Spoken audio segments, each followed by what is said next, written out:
Bueno, voy a tomarlo como que todo está claro, ¿verdad? Sí, adelante. La verdad no le entendí bien ni a Números ni a Deuteronomio. Me quedé en Levítico. En Levítico. Bueno, recordemos que estamos viendo acerca de qué? De la cristología. De la cristología en el Antiguo Testamento. Perdón.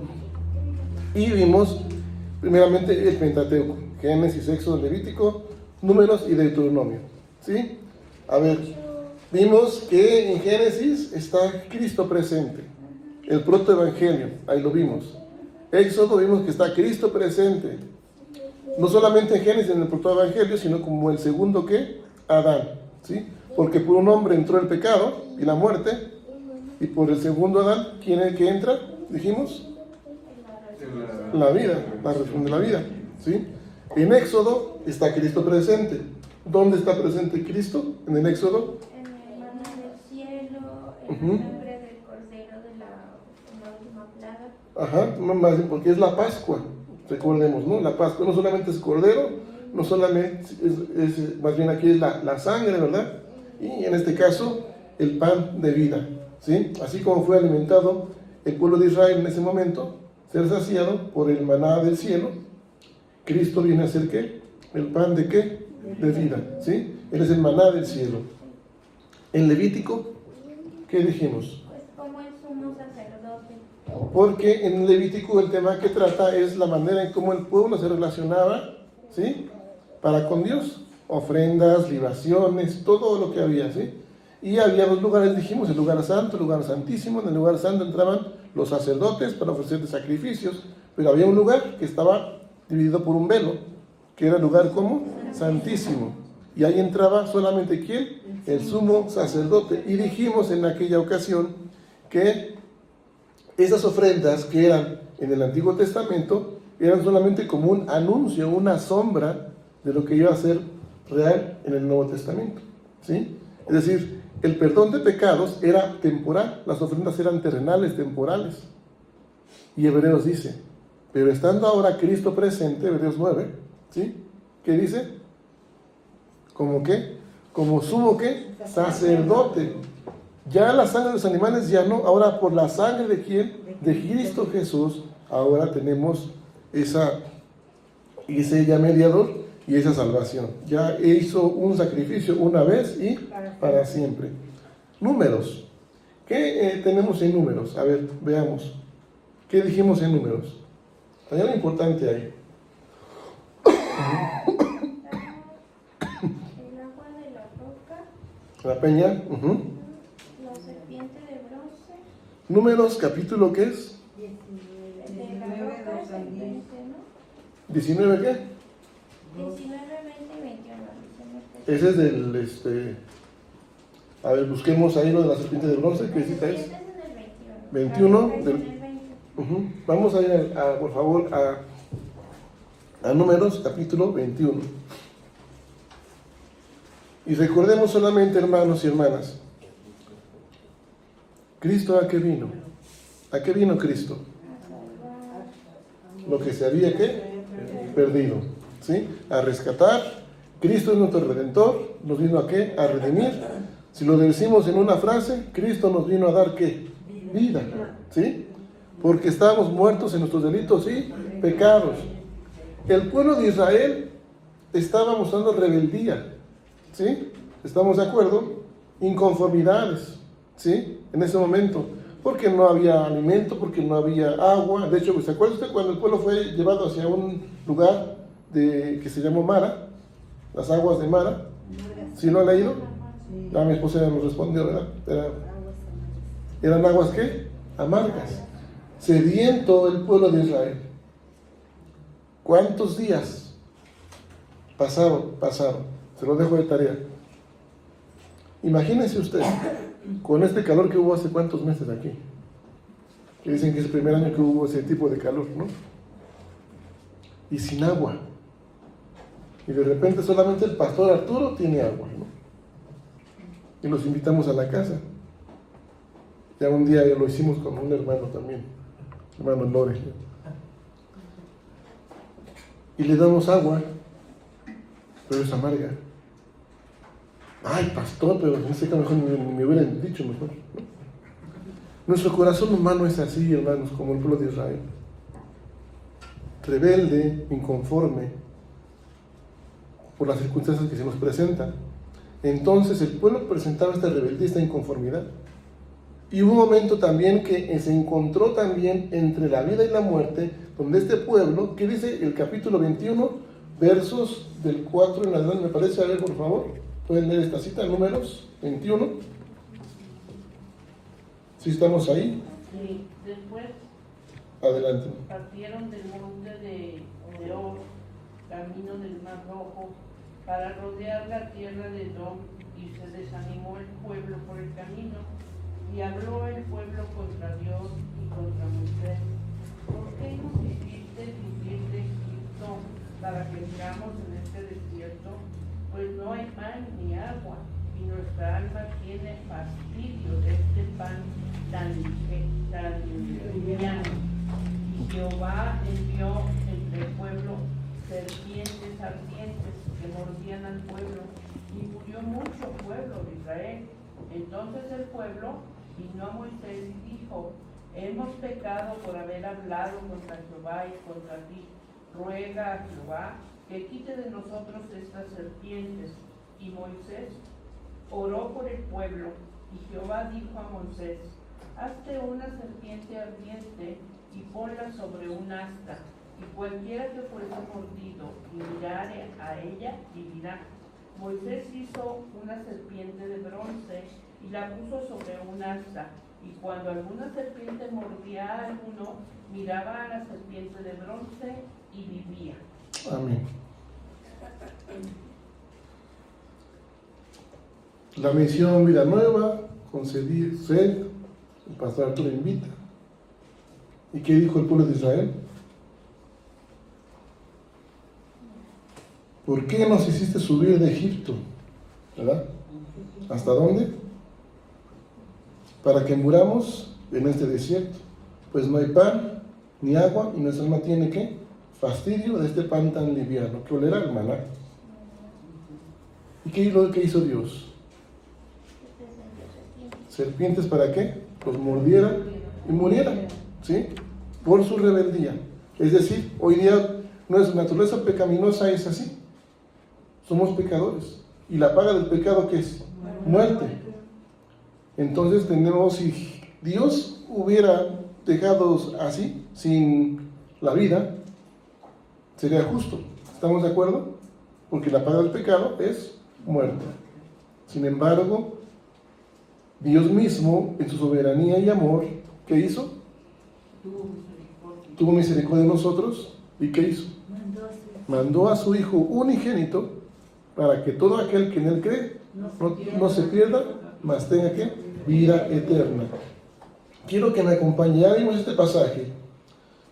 Esta serpiente de bronce iba a ser colocada en un asta, y aquel que fuera mordido una vez más, porque se arrepintió el pueblo después de haber hablado contra Dios y contra Moisés, si usted lo lee, y dice, bueno, háganse una serpiente de bronce y pónganle en un asta, y todo aquel que fuere mordido, si mirare a la serpiente, si mirare hacia arriba, hacia el asta, ¿qué va a pasar? Vivirá. Juan capítulo 3, versículo 14.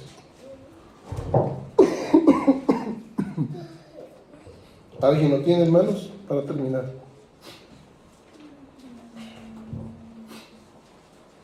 Y como Moisés levantó la serpiente en el desierto, así es necesario que el Hijo del Hombre sea levantado.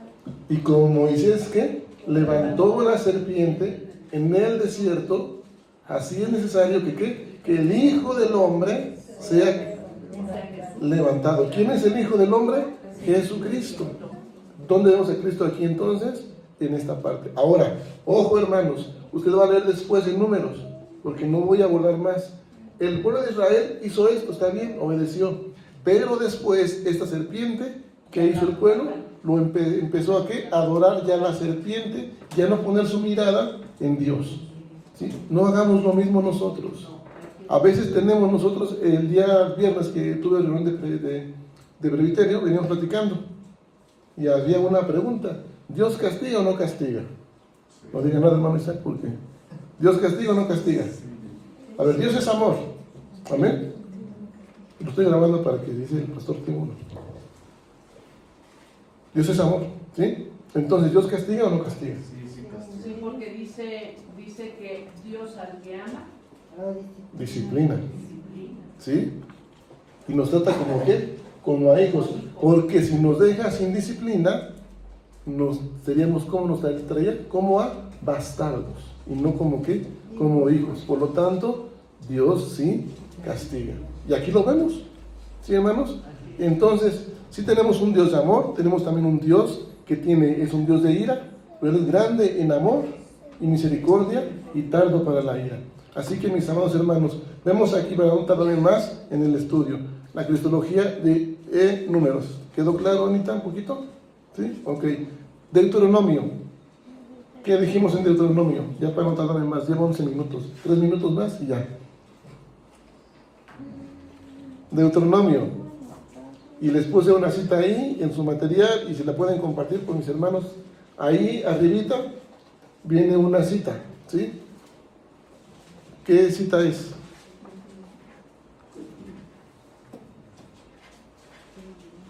¿Dónde vemos a Jesucristo en Deuteronomio?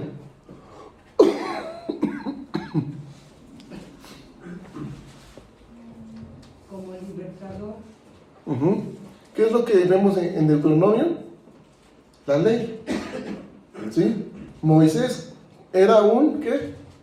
Un guía, enviado ¿por quién? Por Dios, ¿sí? ¿Cuál era su misión, su propósito? Libertar ¿a quién? Al pueblo de Israel, sacarlo de la esclavitud, ¿sí? Pero también a él le dio leyes para que transmitiera ¿a quién? Al pueblo. ¿Dónde escribió esas leyes, Moisés? ¿En tablas de qué? De piedra, ¿sí? Ahora, Jesucristo viene a ser también este profeta, quien anuncia la libertad, este libertador, porque también no solamente Él pone el ejemplo de la ley, ¿sí? Sino que también Él es la palabra encarnada, Jesucristo mismo, y ahora esa ley, Cristo y Dios la pone ahora, ¿en dónde? En tablas de nuestro ¿qué? Corazón. Por eso en Deuteronomio capítulo 30, vean conmigo, Deuteronomio 30, del versículo 11 al 14. Va usted a encontrar algo muy importante en estos versículos, porque muchos decimos y apreciamos, o más bien percibimos la palabra de Dios como algo difícil, dificultuoso, ¿sí? Difícil de hacer, difícil de cumplir o de llevar a cabo. ¿Qué dice Deuteronomio 30? Este mandamiento que yo te ordeno hoy no es demasiado difícil para ti ni está lejos. Hasta ahí. ¿Por qué este mandamiento que yo te ordeno hoy, dice, no es demasiado difícil ni está demasiado lejos? Y Dios en su soberanía lo que escribe es, y no está en este lugar para que después estés diciendo esto y esto. ¿Sí? A ver, hermana, por favor, si nos puede apoyar. No está en el cielo para que digas quién subirá por nosotros al cielo y nos lo traerá y nos lo hará oír para que lo cumplamos. Ni está al otro lado del mar para que digas quién pasará por nosotros el mar para que nos lo traiga y nos lo haga oír a fin de que lo cumplamos. Porque muy cerca de ti está la palabra, en tu boca y en tu corazón para que la cumplas. Porque muy cerca de ti está la palabra. ¿En dónde? En nuestra boca y en nuestro corazón. ¿Para qué? Para que la cumplamos. Así que, mis amados hermanos, consideremos esto. Cristo en Deuteronomio, entonces, ¿en dónde está, hermanos? Como ese profeta, como ese libertador, que ha puesto su ley, ¿en dónde? En nuestros corazones, para que lo cumplamos. Amén. Hasta ahí, no sé si ya quedó claro, Anita. Josué, ¿no? ¿No quedó claro? Ah, bien. Josué, termino con esto. Espero, cuando estoy haciendo caso de la directiva que me dijo que no importa el tiempo, ¿verdad? Pero, o se refería solamente a agosto, al mes, ¿no? Voy rápido sin apresurarme. Josué capítulo 5, por favor. Josué capítulo 5. Antes de eso, ¿alguien se encontró dónde está Jesucristo en Josué? Era algo de tarea, ya no eran todos los libros de los históricos, pero sí ahora Josué. ¿Alguien lo encontró?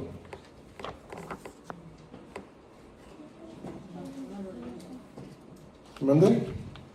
Yo no lo leí. No, mi esposa dice que no. ¿Alguien, hermanos? En el 15.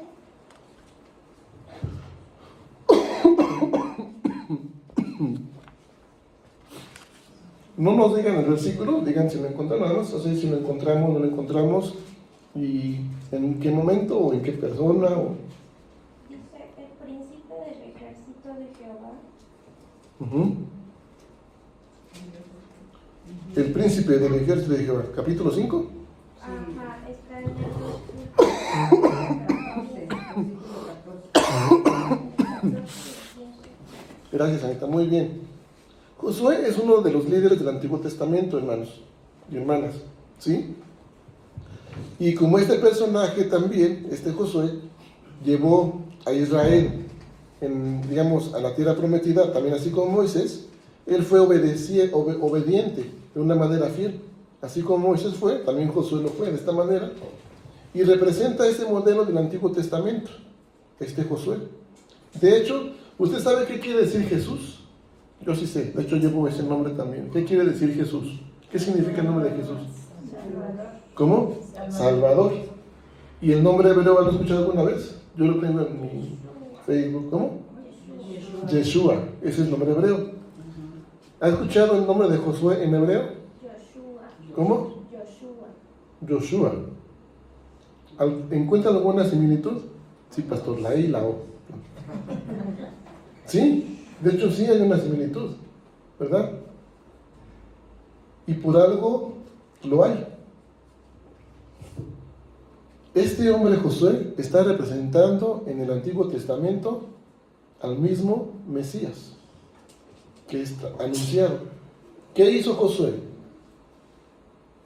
Lo que no terminó, ¿quién? Moisés. Llevar al pueblo ¿a qué? A la tierra prometida. ¿Sí? Ahora, este nombre griego de Jesús, dijimos que significa Salvador, Yeshua. Y Joshua significa el Señor es la salvación. Ahora, ¿a qué voy con esto? Vaya conmigo a Mateo 12, del 24 al 29, por favor. Si usted lee todo el libro de Josué, va a encontrar que Josué está luchando también contra fuerzas opuestas a Dios. Mateo 12, del 24 al 29. ¿Qué dice la palabra de Dios? No quiero tomar tiempo de la predicación. ¿Ya la encontró? Mateo, ¿qué? 12 del 24 al 29. Nada más les voy a dar la cita nada más, para que podamos entender. ¿Sí? A los fariseos. Ajá. Adelante, hermano. Nada más ese texto. Dice, mas los fariseos al oírlo decían, este no echa fuera los demonios, sino por Belcebú, príncipe de los demonios. Uh-huh. Sabiendo Jesús los pensamientos de ellos, les dijo, todo reino dividido contra sí mismo es asolado, y toda ciudad o casa dividida contra sí misma no permanecerá. Si Satanás echa fuera a Satanás, contra sí mismo está dividido, ¿cómo pues permanecerá su reino? Y si yo echo fuera los demonios por Belcebú, ¿por qué los echan vuestros hijos? Por tanto ellos serán vuestros jueces. Pero si yo por el Espíritu de Dios echo fuera los demonios, ciertamente ha llegado a vosotros el reino de Dios. Porque ¿cómo puede alguno entrar en la casa del hombre fuerte y saquear sus bienes si primero no le ata? Y entonces podrá saquear su casa. El que no es conmigo, contra mí es. Amén. Y el que conmigo no recoge, desparrama. Amén. Por tanto os digo, todo pecado y blasfemia será perdonado a los hombres, mas la blasfemia contra el Espíritu no le será perdonada. A cualquiera que dijere alguna palabra contra el Hijo del Hombre le será perdonado, pero al que hable contra el Espíritu Santo no le será perdonado ni en este siglo ni en el venidero. Amén. Hasta ahí. Hasta ahí. Vemos aquí entonces una lucha entre quién. Los poderes del mal y quién. Y Jesús. ¿Sí? Así Josué también tuvo esa lucha. Efesios 6, del 10 al 18, no lo busque, solamente apúntelo. Aquellos que siguen a Jesús van a continuar esta lucha. ¿Sí? Aquellos que siguen a Jesús o que seguimos a Jesús contra estos poderes del mal. ¿Sí? Pues decimos que no tenemos lucha contra carne ni sangre, sino contra principados y potestades y huestes de maldad. Josué, entonces, como guerrero de Israel, es un tipo de Cristo. ¿Sí? Es un guerrero del Señor. Y precisamente lo que versículo 14 y 15, voy a leer desde 13, en capítulo 5 de Josué. Estando Josué cerca de Jericó, alzó sus ojos y vio un varón que estaba delante de él, el cual tenía una espada desenvainada en su mano, y Josué yendo hacia él le dijo, ¿eres de los nuestros o de nuestros enemigos? ¿Y qué dijo? ¿Qué respondió esta persona, esta aparición? ¿Qué respondió? Él respondió, no, mas como príncipe del ejército de Jehová he venido ahora. Entonces Josué, ¿qué hizo? ¿Qué hizo Josué? Postrándose sobre su rostro en tierra, le adoró y le dijo, ¿qué dice mi Señor a su siervo? De tal manera, mis amados hermanos, para terminar eso, que esta es una aparición de Cristo preencarnado, como el capitán del ejército. Amén, hermanos. En versículo 14. Y versículo 15 dice así, fíjese lo que dice el versículo 15. Y el príncipe del ejército de Jehová respondió a Josué, quita el calzado de tus pies, porque el lugar donde estás es santo. De manera que este relato de la conquista, hermanos, empieza con esta aparición del capitán como Cristo, el Señor, y muestra que Dios, y no Josué, es quien controla las acciones. Él es el capitán, ¿sí? Y Josué es el siervo, ¿sí? El siervo mismo de Dios, ¿sí? Así que, mis amados hermanos, este capitán del ejército alienta a Josué, pero no está bajo el mandato de Josué. El suelo, ¿cómo se volvió? Santo. ¿Sí? ¿Por qué? Por la presencia de Dios, por ese guerrero divino, por su ejército que están preparados, ¿para qué? Para la guerra. Y ahora, hermanos, termino con esto. El suelo se vuelve santo por la presencia de Dios. Este guerrero divino y su ejército estaban preparados para la guerra y le aseguran a Josué la victoria. Amén, hermanos. Por eso Cristo está presente aquí en el libro de Josué, porque Josué fue uno de los que llegó, de los que primeros que llevó al pueblo de Israel, juntamente con Caleb, de los que entraron ¿a dónde? A la tierra ¿qué? Prometida. Y Cristo nos está llamando a entrar a la tierra prometida. ¿Cuál es esa tierra prometida ahora para nosotros? Su iglesia. La salvación. La nueva ¿qué? Jerusalén. ¿Sí, hermanos? Esa es la tierra prometida. Así que solamente vamos a poder ser guiados ¿por quién? Por Jesucristo. Amén, hermanos, para llegar aquí a Dios, para ser salvos.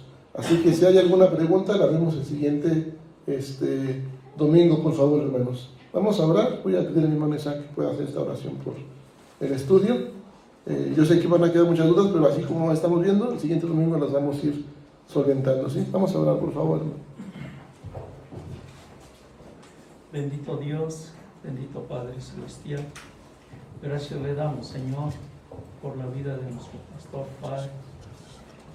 Señor, le damos gracias porque nos transmite, Padre, cómo le conocemos. Y es lo que deseamos, Señor, porque solo usted es quien siembra en nuestros corazones el conocimiento, bendito Señor. Gracias, Padre, porque a través de los libros del Antiguo Testamento, Señor, también nos revela nuestro Salvador y Jesucristo, nuestro Señor y Salvador, Amén. Jesucristo, Gracias, Señor. Gracias, Padre. En Cristo Jesús le damos gracias. Amén. Amén. Continúa.